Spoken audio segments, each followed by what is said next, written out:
Hello and welcome to the unboxing of the storage expansion card for the Xbox Series X and Series S. So I've got the Xbox Series X here. Ran out of storage so many times. My wife's holding the camera, and eventually you can remember yesterday when we was installing games, there was some of them failing because didn't have enough storage, so I had to delete some. So I thought just whack this on there, contemplating between this or getting a regular SSD or regular hard drive and transferring the Xbox Series S games. That might be something I do in addition to this because currently it's only 1 terabyte. They probably will release 4 terabytes, but currently just Seagate 1 terabyte. So let's open this up and.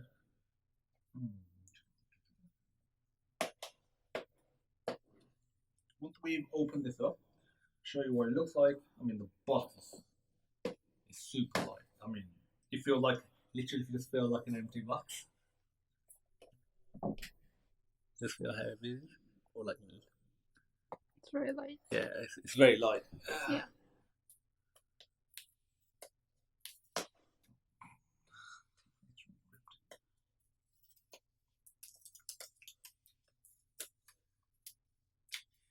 Some more on this side. So once the box is shown you a little bit of a close up, we'll plug it into the console to show you where it goes. So it's just at the back. There's a section marked storage expansion, and then we'll plug it in. And well, I've never actually obviously done this, and we'll see what comes up. Okay, so this is what it looks like.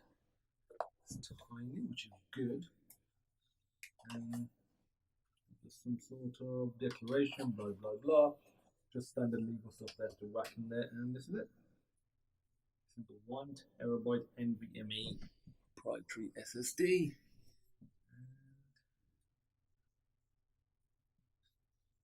Back here.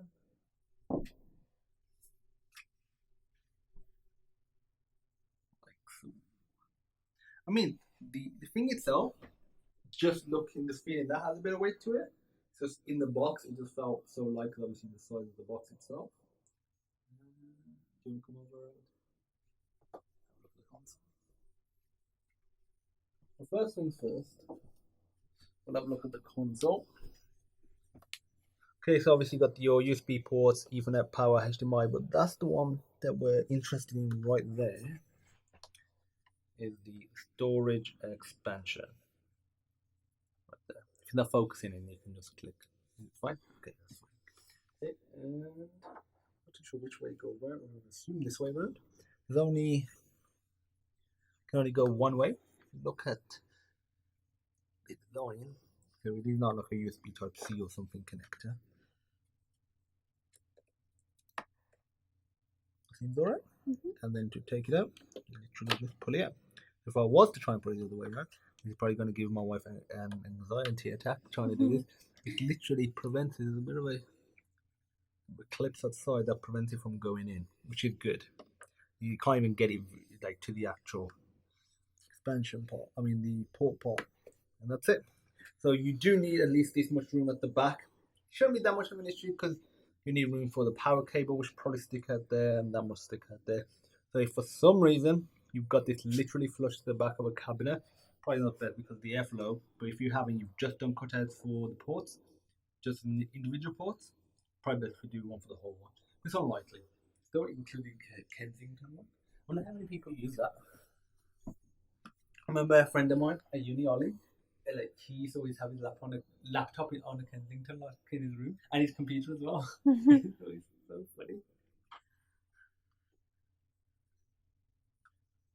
He's one of those ones. So let's just connect this up. HDMI.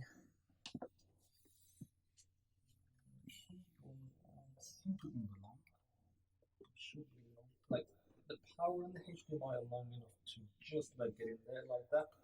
Ethernet, which is above there. I'm gonna have to put the console back in slightly. Then remove my hand right here, and then do that. Feel the Ethernet port now. The code that I've put in this cabinet. I had this screening deck before. I need to get another one. That wasn't very good. probably would just get something cheaper. At the time, I needed that for wasn't good enough. But what I need now, that probably would have been good enough. I had stuff there. Pulls on my head, and that's it. So if you just go over there, what's the timer on it? 5. Okay. Because I'm just checking because the 4K on this phone that I'm using has a 10-minute limit. Should have used my iPhone. No, oh, it's fine. If you just Yep. put your going on the TV. Yep. Okay. So if you just turn it on.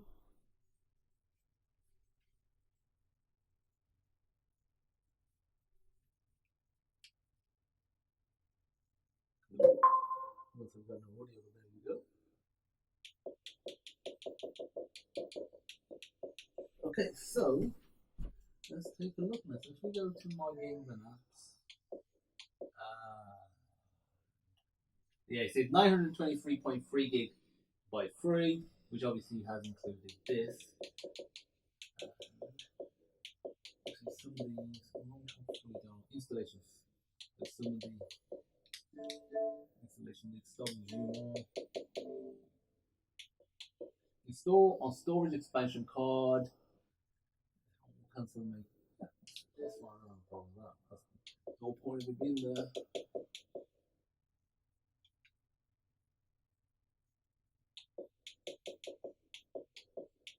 Most of the things I'm downloading yesterday did download, which is good. So that's it. But before we wrap up, we'll go to settings. Let's see where it is.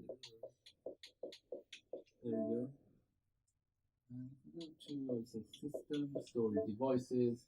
Okay, so we've got internal storage, 3.5 gig free of 802 gigabyte, games and apps installed here by default, and it's the capture location. I can't remember if you can make this a capture location. By default it's there, but you're putting it there now. And that's 920 gigs, it's a terabyte.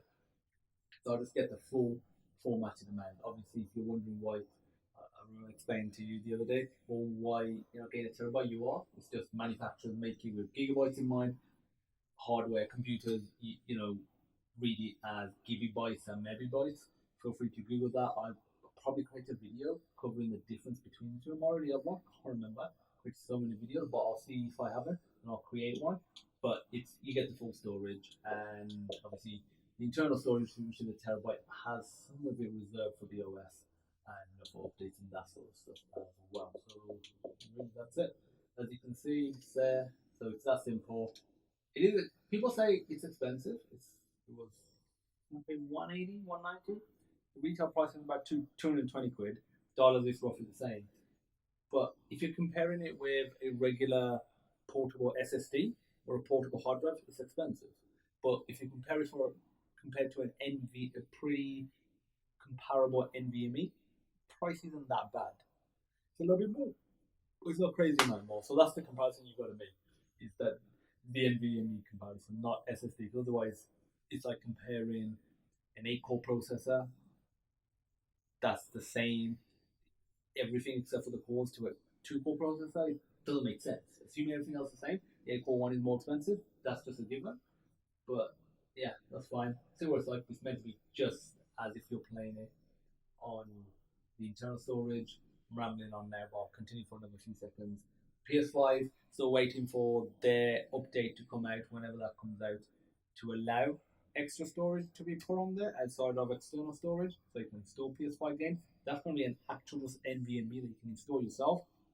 I don't think there's any certified NVMe that support the full spec, full speed yet. There are some that get to certain speeds that are faster, but I think under certain conditions they're not fast enough.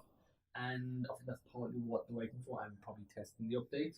So that'll probably be the next, I'm predicting the next major update, because they had a major one recently, probably be in about 6 months, so towards the end of the year, and that will be the update for the storage, and there'll probably be more storage devices out by then, because Mark Cerny did say about a year later, storage manufacturers will have caught up, and that will line up with that, unless there's some problem with manufacture. That's it. Thanks for watching, and I'll see you soon.